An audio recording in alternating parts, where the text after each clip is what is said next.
vom dicken Herr Sebastian. Von der Krähe, die Herbert heisst.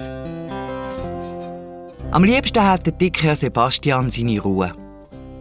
Aber mit dem ist es so ziemlich vorbei, seit er seine 3 Nichten, die Lisa und die Isa, auf Besuch hat. Ständig poldert und räbelt sie irgendjemand im Haus. Oh. So ein Besuch ist aber ganz schön anstrengend, brummelt er vor sich hin und lässt sich draussen auf der Veranda in seinen gewackeligen Liegestuhl plumpsen. Dort sitzt der dicke Herr Sebastian am liebsten und träumt aufs Meer raus. Die 3 Plaggeister sind an den Strand runtergedüset, sie wollen ein bisschen in den Dünen spielen. «Oh, Gott sei Dank, endlich Ruhe», sagt der dicke Herr Sebastian ganz laut und freut sich auf einen ruhigen Nachmittag. «Ah, so ganz allein auf der Veranda faulenzen», brummelt er zufrieden vor sich hin und krugelt sich in den Liegestuhl. Schön wär's. Kaum hat er sich's gemütlich gemacht, hört er plötzlich schon von weitem «Onkel Sebastian, Onkel Sebastian, Onkel Sebastian!» Als er aufschaut, sieht er die Lisa und die Isa, die in einer Aufregung zu Rennen kommen und mit den Händen wild herumfuchteln. Und was ist echt das? Der Lisa hat etwas in der Hand, irgendein kleines schwarzes Dings. Also, was Teufels ist echt jetzt schon wieder los? Der Herr Sebastian legt seine Brille an. Mal schauen, was die ganze Aufregung überhaupt soll. Und? Ja, genau. Jetzt sieht er es ganz deutlich. Das kleine Dings ist ein verschudderter schwarzer Vogel. «Ja, also was wollt ihr mit dem grässlichen schwarzen Tier?» fragte seine Nichte ganz entsetzt. «Das ist kein grässliches schwarzes Tier, Onkel Sebastian. Das ist der Herbert und der Herbert ist eine Krähe», erklärt ihm Lisa. Und wie wenn er das bestätigen wollte, krächzt der schwarze Vogel 3-mal «Gra, gra, gra». «Eine Krähe also», sagt der Herr Sebastian ganz ruhig. Und dann nochmal «Eine Krähe». «Ja, und wieso schleppen die da hin, wo ihr doch ganz genau wisst, dass ich 2 Katzen habe?» «Wir haben sie unten am Strand gefunden, Onkel Sebastian», sagt Isa. «Sie kann nicht mehr fliegen, wir haben sie doch nicht einfach dort hocken lassen», meinte Lisa. Und Lisa fragt, «Kannst du nicht helfen, Onkel Sebastian?» Kinder. Der Seufzer kommt aber von weit unten rauf. «Nein, ich kann eurer Krähe nicht helfen. Das kann nur der Tierarzt. Der kennt sich bei so etwas aus. Und wie ich euch kenne, wollt ihr dann auf der Stelle lossiebeln und einen suchen.» Der Lisa, die Lisa und die Isa nicken mit dem Kopf. Was bleibt da im dicken Herr Sebastian noch anders übrig? «Ja, dann komme ich halt, denk gescheiter mit», meint er, nicht gerade begeistert, weil ihm wirklich nichts anderes übrig bleibt, als seinen Lieblingsplatz auf der Veranda zu verlassen und zusammen mit den 3 Mädchen und dem strubbeligen schwarzen Vogel ins kleine Städtchen zu latschen. Der Tierarzt heisst ausgerechnet Dr. Leu und hat eine winzige Praxis in der Nähe vom Hafen. Sie müssen über eine Stunde warten.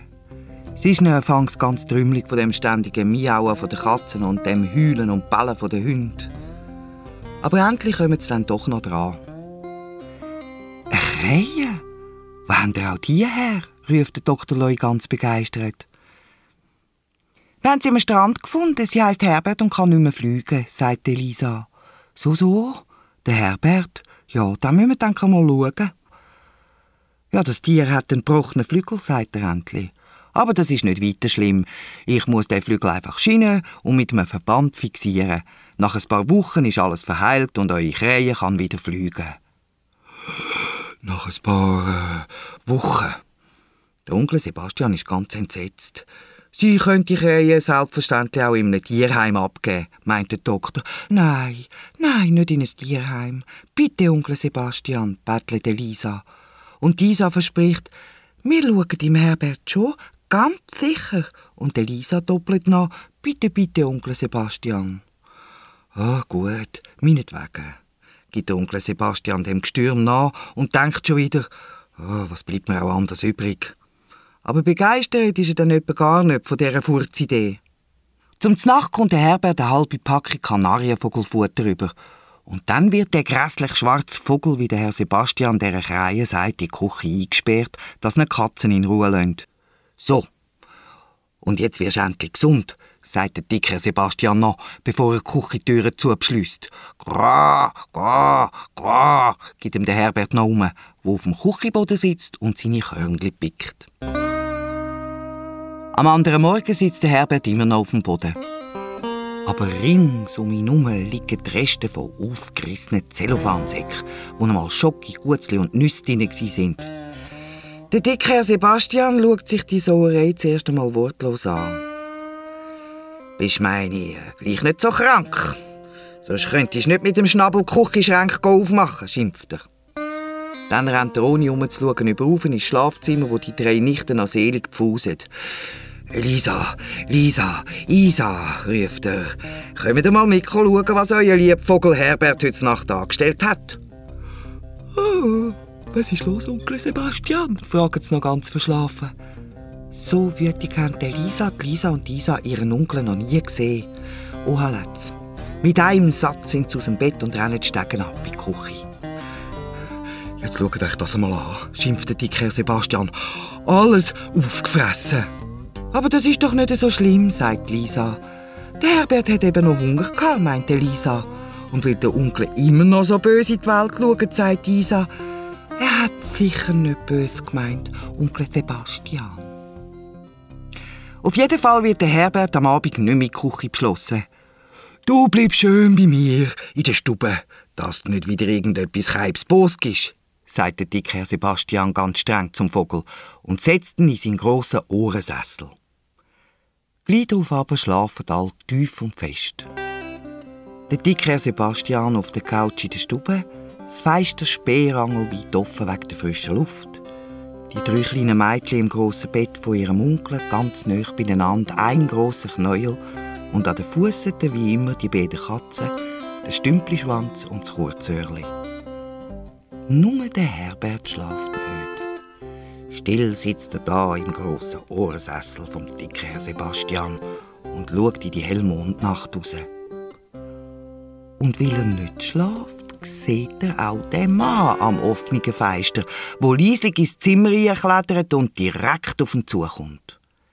Der Mann schnäuselt zuerst in den Säck vom Jopen, wo über den Stuhl hängt, aber es hat kein Geld drin.